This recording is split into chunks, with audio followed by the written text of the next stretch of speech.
Hey everyone, this is Erica Lucas, your host and founding member of VEST, an organization connecting women across industries, regions, and career levels so that together we can expedite the pipeline of more women in positions of power and influence. Welcome to another episode of the Vester podcast, where we explore the invisible barriers holding women back in the workplace and share stories of women building power collectively.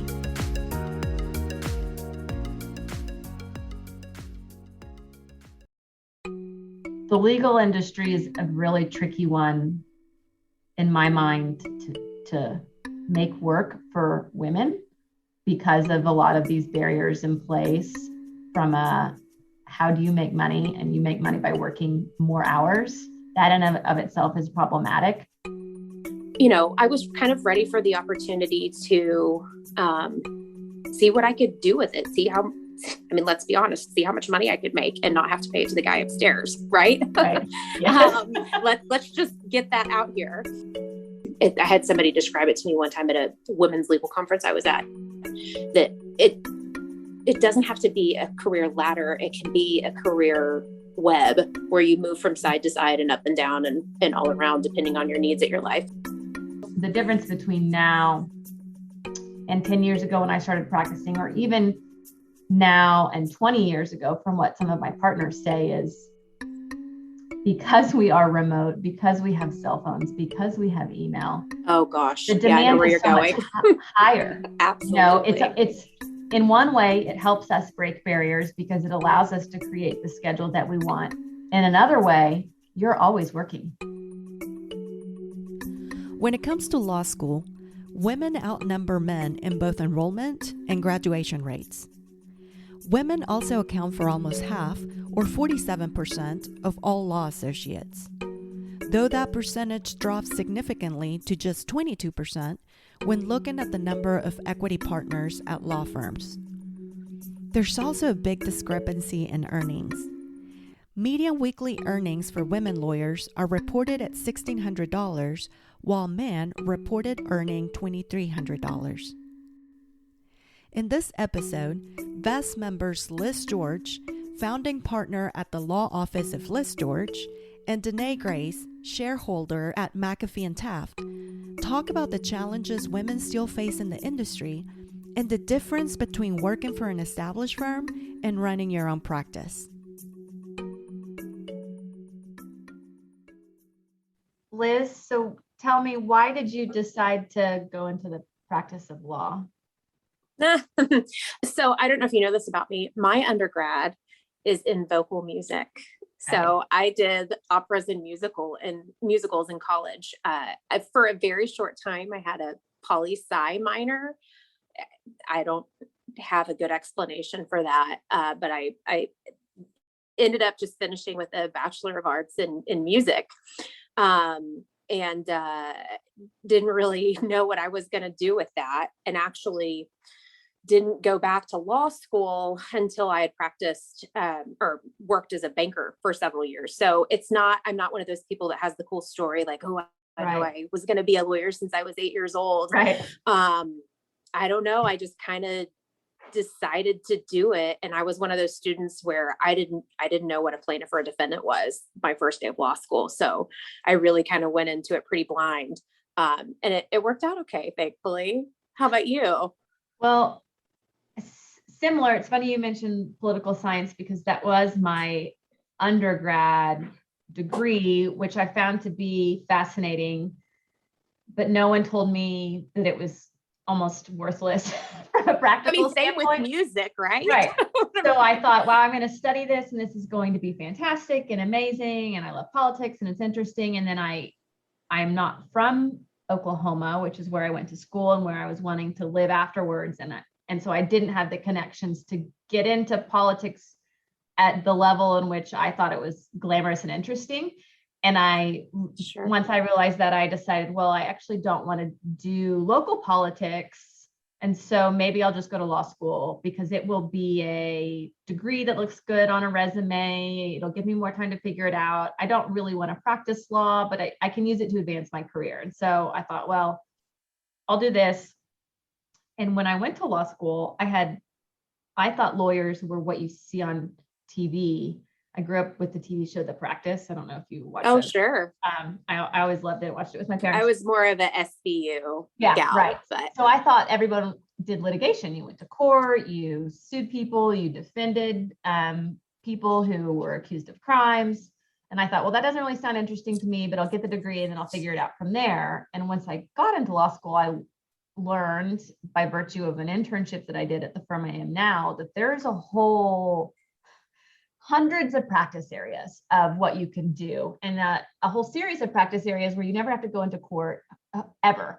And I thought, well, gosh, this sounds really interesting. And I fell in love with what I do now, which is transactional work. I help businesses, or individuals or businesses sell their business, enter into transactions, lease property, buy property, invest money, and all these things that involve businesses and business dealings, but don't require me to stand in front of a judge and, convince them that my client is right or wrong or innocent or that they were guilty. So I had no idea what I was doing.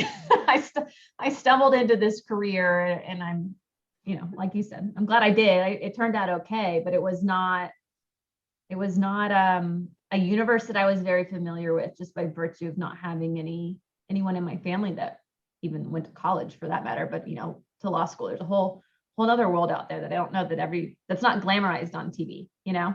yeah. Well, it's funny that you had that experience as a summer associate, because not, like I said, not knowing the difference between a plaintiff and defendant going into law school. When I clerked, I was like, give me a little bit of everything. I want to know what the options are. I want to know all the different things. And a couple of the assignments I had were, draft a deed or do this other transactional thing.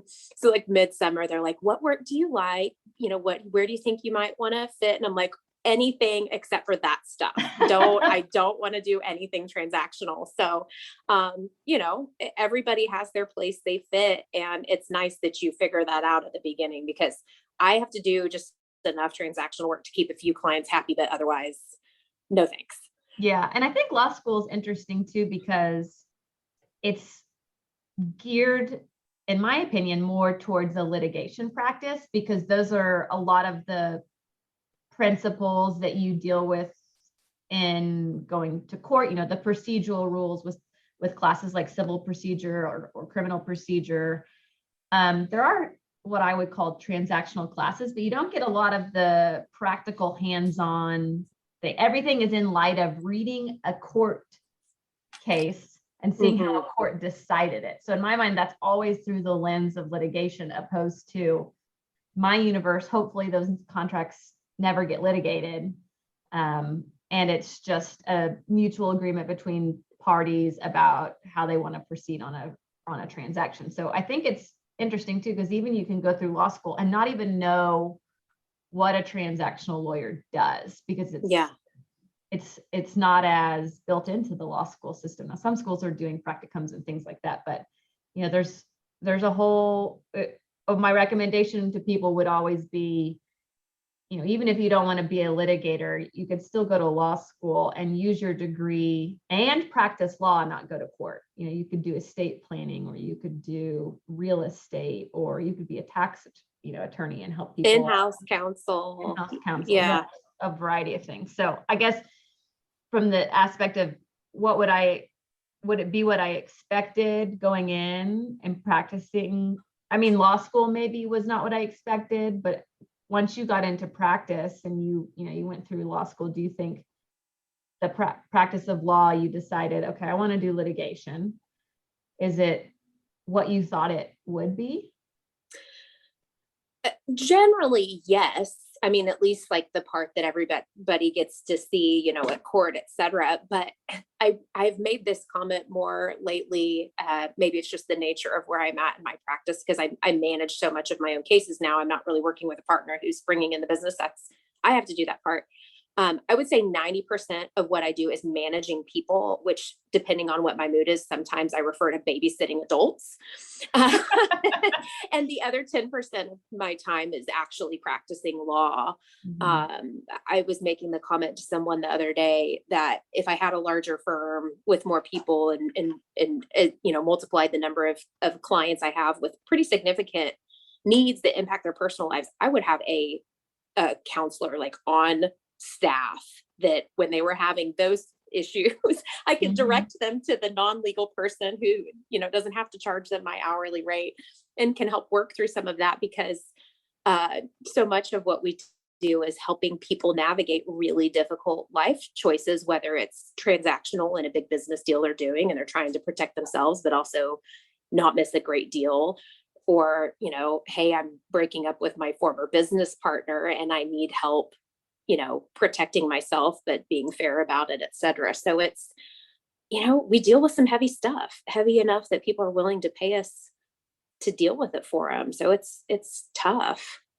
Yeah, it's interesting because you practice law, and I don't think I expected that the practice of law is a business in and of itself. You almost have two jobs, and probably particularly for you as running your own firm, you have the job of actually applying your legal skills to the practice of law, everything you learned in law school about how the law works and how to protect your clients. But then you also have the business side of, managing employees, back office administration, marketing yourself. How do you go about setting your hourly rate? Is it going to be is it the right rate? Is it reasonable? Is it fair? Is it based on your experience? What are people going to be willing to pay for? Are you adding value? I mean, you've got all this other side of the world that is vital to you to be able to actually do the fun part, which is practicing law.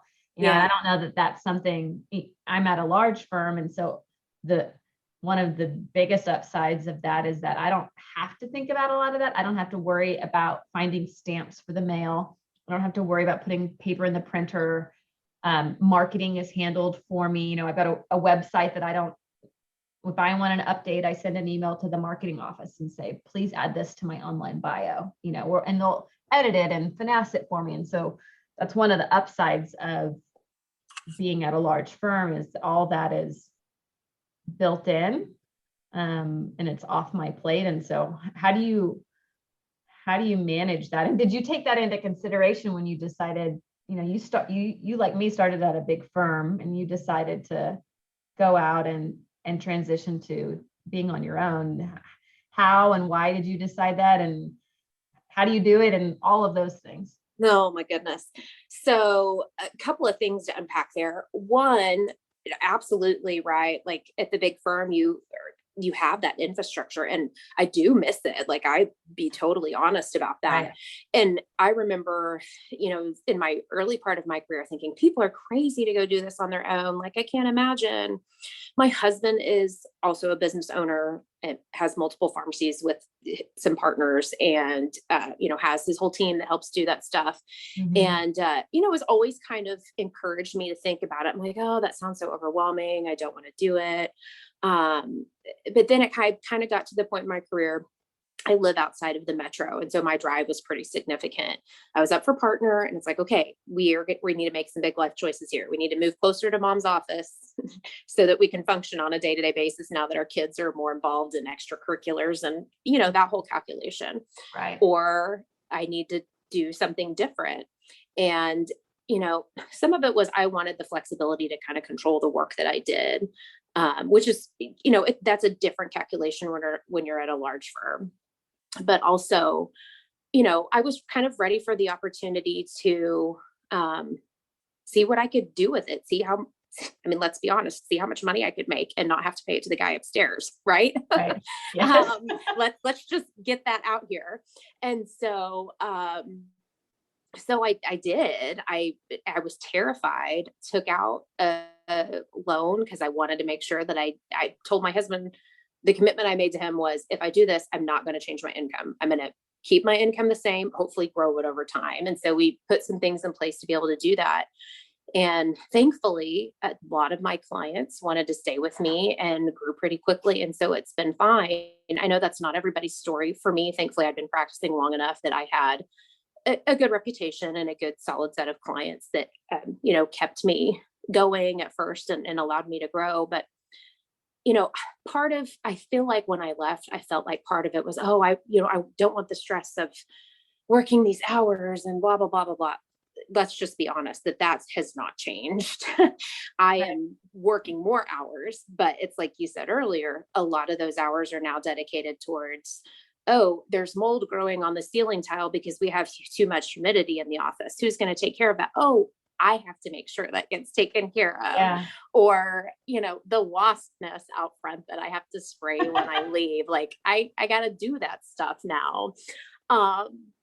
So there's just a lot more admin stuff that, guess what? I don't get to bill clients for taking care of the wasp nest. So I'm working the same hours. I'm working more hours.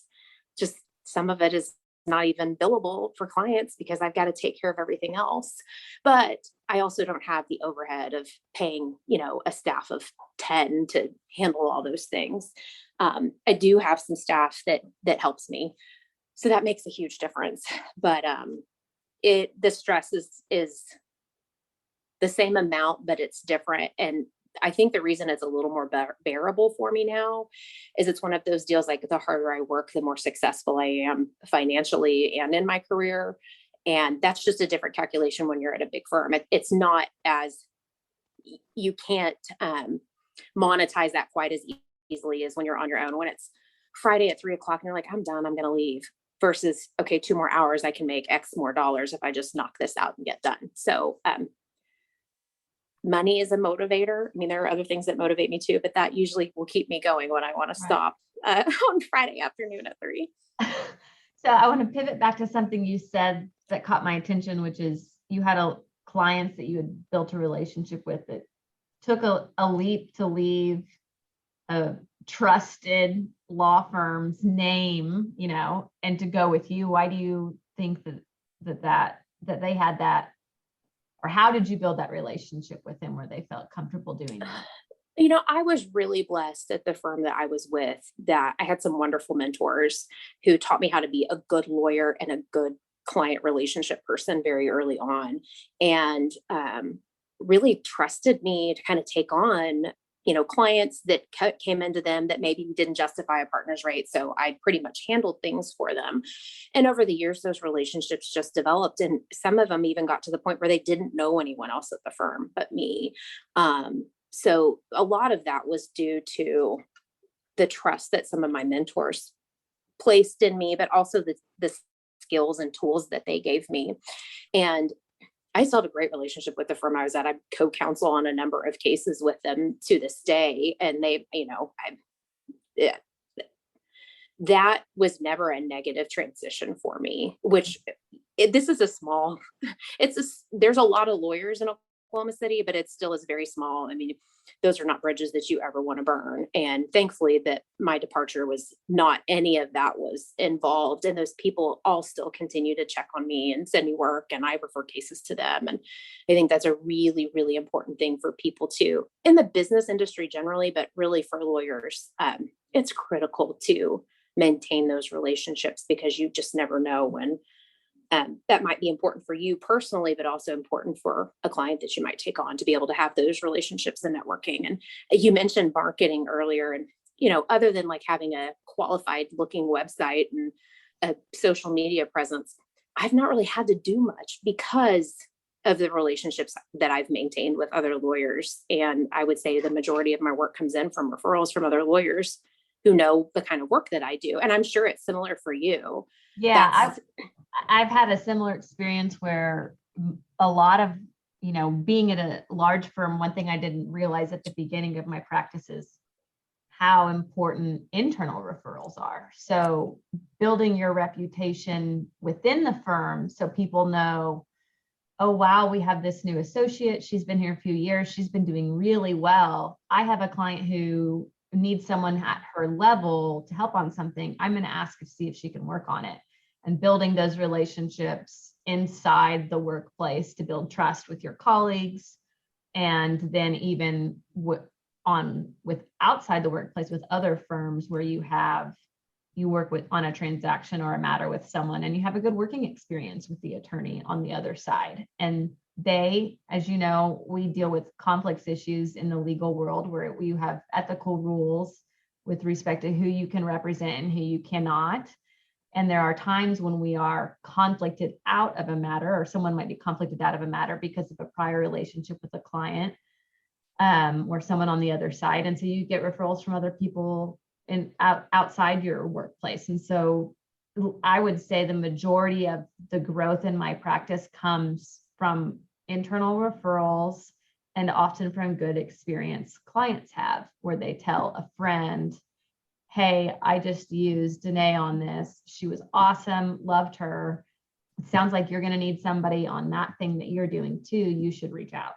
Absolutely. And opposed to meeting somebody at drinks and giving them my elevator speech and, just blowing them away with how charming I am. It's it's really just the experience from others, and maybe, I don't know if that's unique to the legal industry or maybe more emphasized, but it was not something that I had ever really thought about. And I think it's a testament to why in my mind, as a young attorney, it's very valuable to focus on your reputation and what message you're putting out there as you build your reputation, what you want to be known for. I think that's so important. And I think for me, because I had mentors that didn't necessarily have to say that out loud to me, they lived it. And so I would, that's what I grew up learning.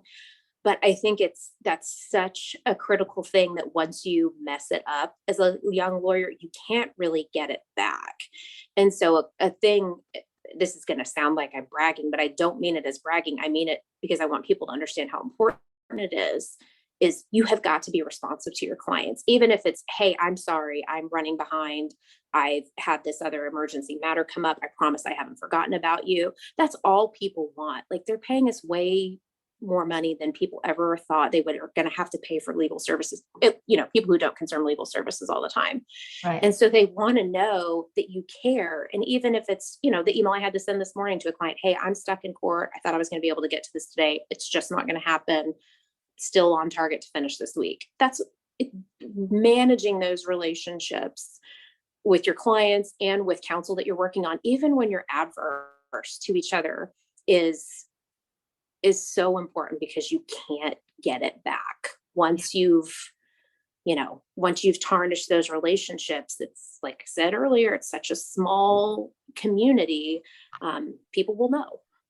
In law school, they always tell you, or you hear the stories when you come out of law school about the number one bar complaint is lack of responsiveness or, not timely handling a matter. I don't know if that's actually true, but I feel like I've heard that horror story over and over again. And my experience has been similar to yours, where I think I get a lot more credit than I deserve as being a great attorney just because I'm responsive. Yeah. And I make deadlines.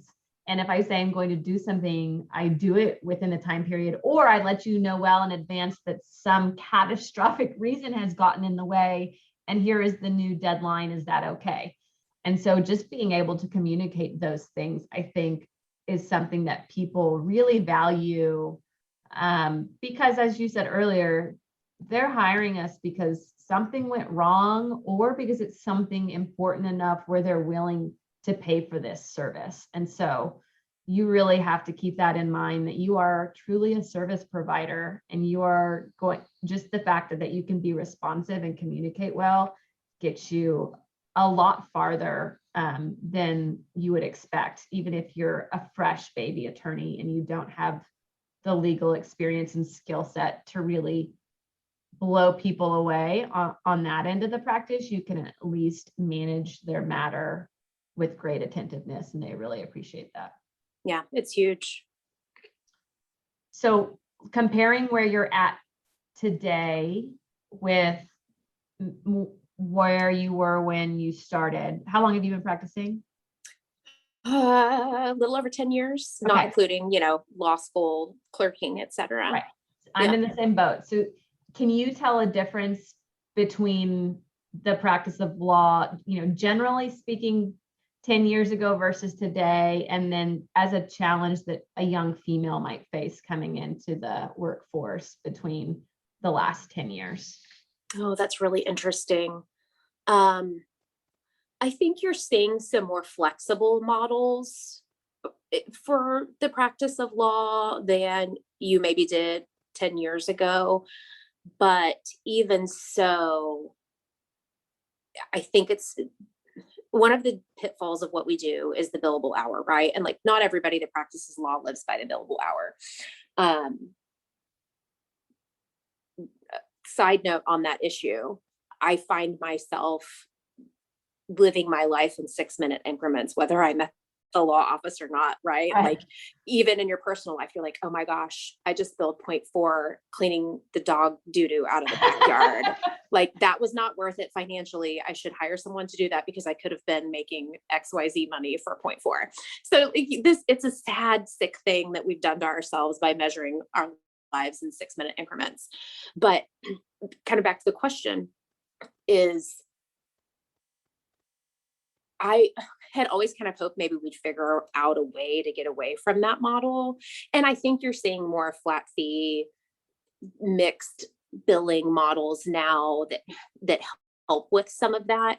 But I just don't think we're ever going to really be able to get away from the billable hour generally, because it's what at least corporate America expects, and billing with a lawyer. And it's really hard because how we've set up the law firm model and the overhead and the expenses and just how it all mixes together, it's just really hard to get away from that billable hour. And it is probably one of the, I don't know, it's not an enjoyable part of our job, in my opinion.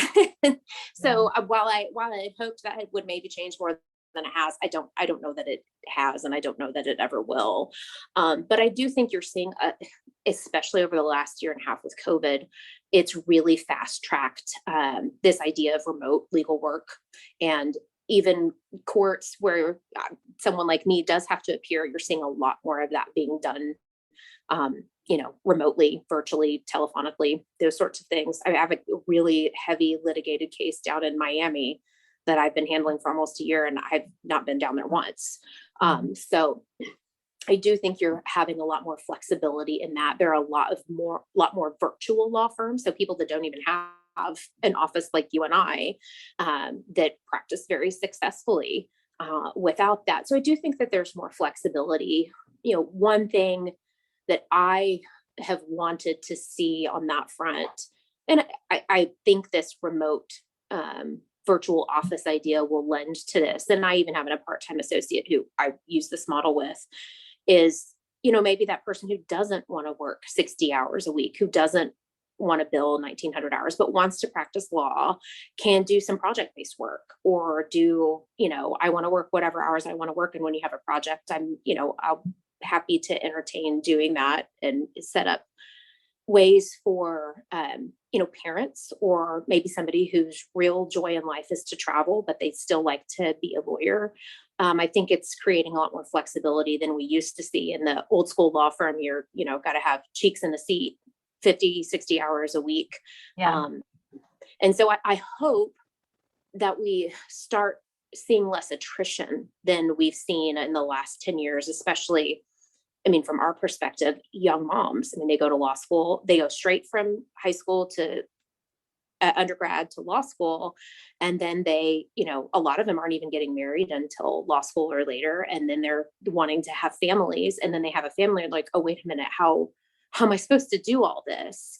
And so we lost a lot of young women at the firm that I was at before. Not because of anything with the firm, but it's a difficult job to do and maintain at the level that's expected of you. And so I'm hopeful some of these remote and flexible positions will allow more of those women to either stay in the career or to be able to transition back in a way that works for their families. I had somebody describe it to me one time at a women's legal conference I was at, that it doesn't have to be a career ladder. It can be a career web where you move from side to side and up and down and all around, depending on your needs at your life. And I think that the legal career area is getting more flexible, and there's more opportunity for young women who do want to have families, or somebody who wants to travel, or whatever it is you want to do with your life. You don't have to be totally locked down in the law office all week long.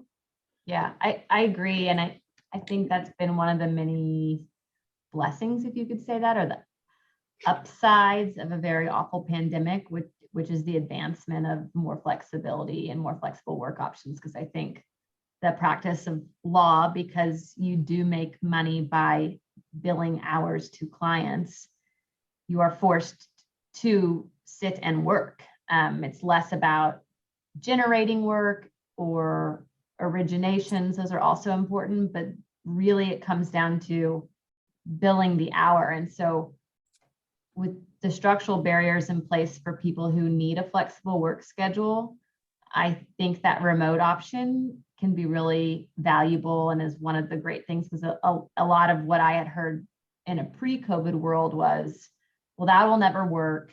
Nobody will want to work with you. You won't be available enough to get the type of work that you need. Clients expect you to be in the office, those types of things. And I think we've seen that that's not really exactly true. There's a little bit of truth in all of that, but it's not to the level that I think everyone thought it was. So the legal industry is a really tricky one in my mind to make work for women, because of a lot of these barriers in place, from how do you make money? And you make money by working more hours. That in of itself is problematic. But I think the remote option that COVID has brought around has been really helpful. And the other thing that I think about too, and I think about, on the flip side of that, well, the difference between now and 10 years ago when I started practicing, or even now and 20 years ago, from what some of my partners say, is because we are remote, because we have cell phones, because we have email. Oh gosh, the demand I know where is you're so going. much higher. Absolutely. It's in one way, it helps us break barriers because it allows us to create the schedule that we want. In another way, you're always working. Unless that schedule is 24 hours a day, right? Yes, Yeah. You're and always accessible. Clients have come to expect that. And we've talked earlier about, well, how did you get such a strong relationship with your clients? Well, it's by being responsive. And that means answering phone calls, emails, text, nights, weekends, because that wins people over with their loyalty. And to some extent, it just becomes this very gray area where that I struggle to find a balance in. Is I want to do those things because I do enjoy the client service, but at some point it gets too far and you are now overloaded. And so finding that magical balance between being responsive, doing a good job, being available, also being able to have flexibility to go on my child's field trip tomorrow from 11 to 3 o'clock. I'm going to make that up at some point. So does that mean I make it up between 11 p.m. and 3 a.m.? It's a tricky balance that I think is one of the biggest challenges that everybody practicing law faces now, particularly mothers who are, like it or not, oftentimes deemed the primary caregiver in their families, even if they have a very supportive spouse. And I think how you find that balance is really something that I'm sure we're all struggling with, but I personally have been really focused on the last 18 months about what that looks like in an ideal world. Yeah. Have you seen, I'm over here chuckling to myself. Have you seen the funny meme? It's something like European out of office. I will be on, what do they call it? I will be on holiday for the next 3 months. I will talk to you in December. And then the US version says, I'm having a heart transplant. If you'll text me, I will respond when I'm out, something crazy like that. I'm like, yeah, that's about right. So yeah, I totally appreciate that. One thing I tell young attorneys, and when I was at the larger firm and we had summer associates, especially ones who were, thinking about starting a family, male, female, whatever, is you've got to set those boundaries and those expectations, because if you're coming in as a brand new associate and you're there all day Saturday and all day Sunday because you're trying to impress everyone, that is what will be expected of you forever. And so I had a 3-year-old and a 4-week-old when I started at the firm. I don't recommend any of that, but I did. So I didn't work on the weekends. I mean, occasionally if there was some big project going on, like I would make arrangements and I would do that, but I tried not to make it a regular expectation, because then people didn't expect it of me. But I also worked my tail off Monday through Friday. And so it was never a problem for me. So I think, again, managing expectations with clients, I think you have to do some internal managing of expectations. One, you need to perform and, do what's expected of you. But there's a way to do that within a framework that works for your family. Can I say that about myself now? No, because I run my own firm and I have to keep everybody happy all the time. But I really do try to carve out as much as I can of the weekend to at least okay, I'm not going to look at my email until X time so that I can just deal with it all then. But how accessible we are it's a real problem. I don't know how to fix it. But it is a big struggle. I don't know. I don't know the solution to that, but it's tough. It is. It's a challenge that I think we're all venturing into, and it's the you can't have it all problem of just figuring it out how to do it all. I think one of the most well-meaning compliments I get that also can be frustrating to hear is, well, I'm a mom of 3, I'm a partner at a law firm. I do work in a predominantly male dominated sector. And I get how do you do it? What does your husband do? Okay, he's an investment banker. Great. Well, how do you do it all? And sometimes it's just, I make a joke or I laugh it off, but I really want to say, well, I'm really privileged that I have a spouse that does the laundry and cooks dinner and picks up the kids. I'm also able to hire help to help me manage my personal life, to do the things that I can't do because I'm assisting clients. I'm working very hard at my job, and I also want to hire that help so when I am with my kids, I can spend time dedicated to them. And that is such extreme privilege to be able to do those things that, without that, I'm making even more sacrifices than I am today. And so kind of people look at you like a unicorn of how do you do it all? And I really would like to sit them down and say, it's not possible. You can't. You're going to have to find a way to make it work for you, figure out your priorities, find a supporting partner, and find a workplace that gives you some flexibility, because the practice of law can be really demanding, and it's getting more demanding. And it's something that, we're all going to have to figure out. Yeah, I feel like we've talked about this in some of our other VEST sessions, but every time I say it, it's a good reminder to myself. Everybody talks about, work-life balance. That is a phrase that should be removed from our language, because it does not exist, right? You can't balance anything. Nothing's ever going to get the equal attention. So at some point along my career, it occurred to me that it's really just a managing of priorities. And at any given point in my life or my day, frankly, those priorities shift. And so if I've got a kid that calls and is sick at school, that now becomes my number one priority, and whatever is at work is not my number one priority. If I get an emergency motion to, freeze my client's assets, that immediately becomes my priority, and I have to shift everything else around in my life.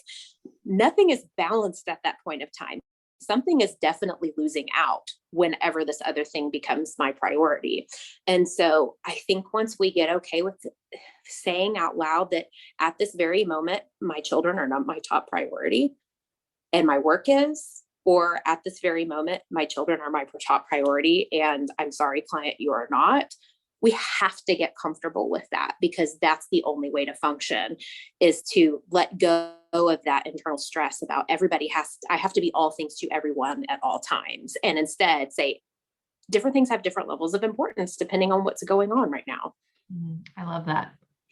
So you at one point ran for office, right? What was your inspiration for that? Was it, and if you were elected, were you going to continue to practice law? Like how are you, talk about adding on work-life balance? How are you going to be able to do all that? I'm sure all of my partners at my former firm were asking themselves those questions when I ran for office. I'm actually on the school board now, which that's been fun over the last year with everything going on.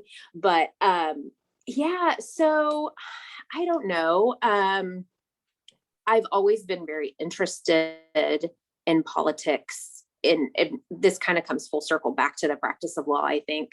And so I had these less than jaded ideas that I could run for office and make a difference and actually do something to help, which I have since learned is not a well-informed opinion about politics. And so, I ran for office in 2016 unsuccessfully for a House representative seat. Great experience, learned a ton about the system, met lots of really cool people along the way that have, become lifelong friends, made some connections I would have never made otherwise, and learned a lot about myself in the process, and learned a lot about my community in the process. But somehow that did not convince me that first time around, despite losing pretty significantly. I ran again in 2018 for the same position, lost pretty similarly, terrible. I am a Democrat, full disclosure, and I ran in a very, very Republican district because I thought that if people listened to me and were paying attention, like clearly, I'm a very reasonable conservative center, but people don't, they're not listening. They're just looking at what's on the ballot and the letter that's next to your name, which is, hey, I appreciate that. That's totally fine. But I figured that out the hard way. Ended up running for school board because I thought, this is something I can actually, it's nonpartisan. So the party thing didn't matter anymore, which never really mattered to me anyway, because it was always just me running. And I just happened to be the registered Democrat who is a very conservative person who works for businesses, it just doesn't really get a whole lot more conservative than that. But in any event, ran for school board. I've been doing that for going on 5 years now. And that really has actually been very rewarding and fulfilling because it's one of those very local positions where the decision you make about X is impacting immediately the people within your own community. And in my case, since I have 2 boys in the school system, impacting my own family directly. Everything from helping get bonds passed to expand classrooms and have performing arts centers and safe rooms and, really critical things that I feel like I can be proud of being a part of. Whereas, a state or even federal level position, you're one person in a really big pond. And so it's harder to make that kind of an impact. So really glad where I ended up being able to put that desire to serve in place. But I think what I really realized along the way, and maybe it's just, reading more and paying attention to what's going on in our communities, is I think lawyers almost have a greater opportunity to make some of those impacts than politicians do sometimes. And if you think about Medicaid expansion in Oklahoma, that was lawyers helping defend, one of my very, very good friends helping defend initiative petitions and things like that, when you look back at what seems on the face of it to be a very political issue, behind it were lawyers defending the law and using the law to get things done. A lot of the stuff we've seen around COVID with mandates, whether it's vaccine or mask or whatever it is, behind the scenes and driving that and causing change to happen are lawyers, whatever side of that issue you're on. So I think I have found a way, and while I'm not involved in many highly political cases. I do think that we as lawyers are in positions to help implement policy, but also to help affect change in issues that impact our clients on a day-to-day basis. So I know you had an interest in politics too. So a little encouragement for you that there is a way to find a way to get involved on that, whether it's helping like, hey, there's this really outdated statute that impacts my client negatively. Hey, legislature, let's figure out how we can bring this up to speed to, benefit our economy and Oklahoma as a whole and those sorts of things. I think there's ways that we as lawyers can still be involved and have an impact in that realm. It's interesting you say that because I've been thinking about a lot of people criticize or have some critiques of various generations for how they prioritize work. Some people work as a job, but then want to invest their time, energy, and resources in their passions. Other people take the position that their career is their passion and their love. And, I think both can be true. Sometimes, I wonder, well, I really do love what I do, but is it my passion? Probably not. I probably have ways to change the world outside of this career that I would, like to do over my lifetime. And so I think finding those ways to make a difference, whether that is your job or if it's by utilizing your skill set to do those things, I think is a really interesting way to do it. You mentioned, how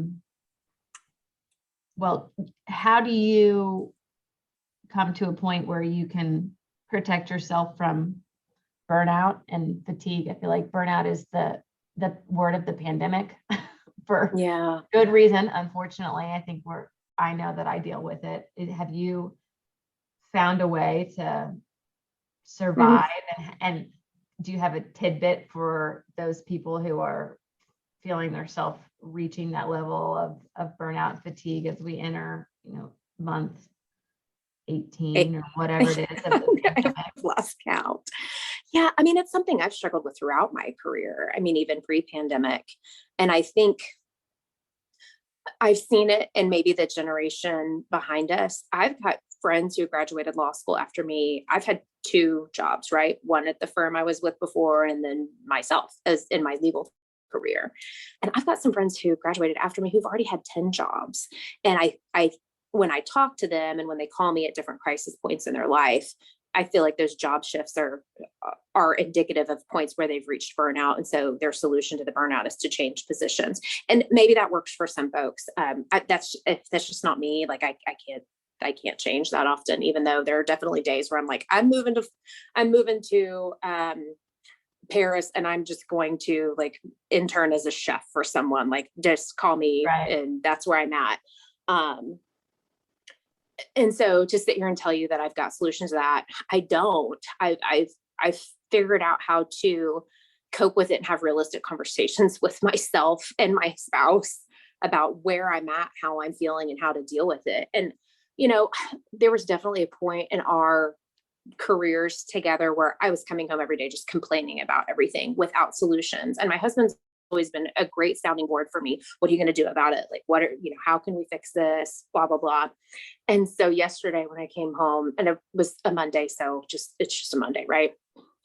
He was like, how was your day today? I'm like, I could sit here and name 10 things too that I can complain about, but that is not going to fix any of my problems.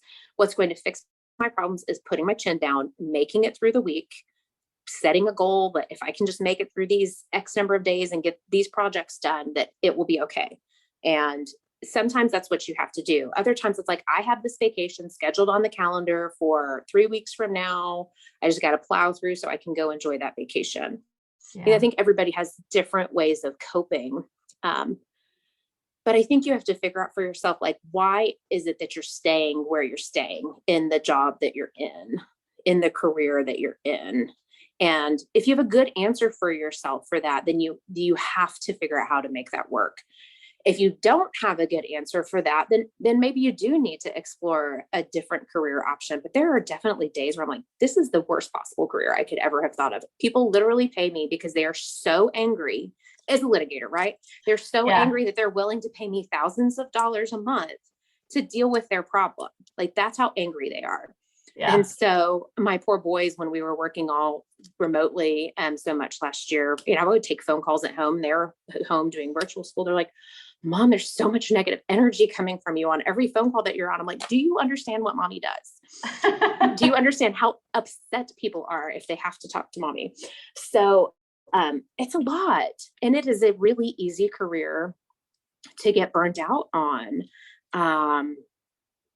But I like to think I'm good at it, and I don't know what else I would do. And so, I mean, sometimes I really do. I just have to put my chin down and push through. And there are days that I don't necessarily like what I'm working on. But then there are other days that I love it. So I think that's just life. Like, I don't have some great, here's the secret to being happy every day. No, like I've got my, what is this called? My sage that I occasionally have to burn in my office when I'm feeling particularly stressed out. I've got all my pictures of my kids over here. Like, right. You got to find your happy place and push through. Something you said reminded me of that meme where your entire adult life is really just saying, if I can just get through this week over and over again. Yeah. That resonates with me so much, because whether it be work or just personal life, there's always something on the horizon where I think, if I can just get past this, I can clear it off my mental plate, and my mental load will be lighter. One of the things that one of the best speakers said a few sessions ago about filling up your piggy bank with things that make you full. It's a simple analogy, but I realized I need to be outside. I need to be planting my flowers and watering them and pulling weeds and doing mundane tasks outside, or even just going outside after dinner with the kids and sitting in the grass while they ride their bikes. Being outside is something that really makes me happy. I enjoy it. I'm not like a hiker or a camper or a fisher.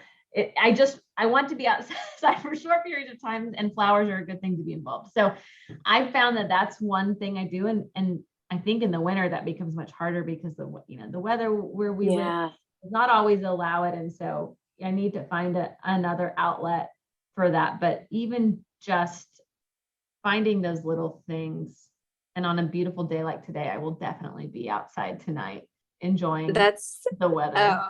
I'm so with you. I've got lots of pots in our backyard. And I mean, even if it's just 15 minutes, like just going out there and like picking a couple little weeds out and watering the pots, even if I'm talking to like a girlfriend on the phone. Yes. But so I've struggled with that over the years, though. I'm one of those really, and I'm sure we're lawyers, right? So I'm sure you're the same way. Like, everything I do has to have a purpose. It has to be accomplishing some bigger goal. I have to leave the world a better place than I found it. Right, I know, but you know what? It's also okay to just do something that makes you happy. Yeah. And that is a kind of a new realization for me, that it's like, if I want to go out and pick the weeds out of my garden, even though that's not making me any money, changing the world in some grand scale, it's good for me, and it's okay to do that. Like, it's not a waste of time, but I struggle with that. I was listening to, I can't remember which show it is on NPR, but it's one that comes on really early in the morning. And it was two authors interviewing each other, both who have had some really tragic things in their life lately. Like, one has a child who's diagnosed with a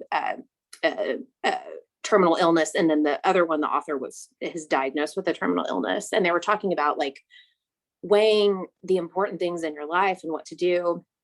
And the one author was like, I started writing a book, even though I had a diagnosis of 1 year to live. And I thought to myself, well, this is going to be a complete waste, but you know what? I love doing it. So I'm going to do it because it makes me happy. I'm not going to stop living my life. But the other thing she came to the realization of, and of course I'm like driving in my car going somewhere important, and I'm just like sobbing at this point. She was like, I also realized and was okay with the fact that I'm going to have an unfinished life. I'm not going to be able to accomplish all of these things that I think a full life should consist of. it's okay that my life will be unfinished. And I just like, it makes me, just even saying that out loud, like, it's okay that I'm not going to save the world. It's okay that I'm not going to be the governor of Oklahoma. It's okay that I'm, maybe my kid is not going to be, a national merit scholar. Like, find ways to find joy in every day, because this crap is hard. This life is hard. This career is hard. Whatever you have going on, it's hard for all of us, even in positions of privilege. But to like have this realization that it's going to be unfinished and it's okay.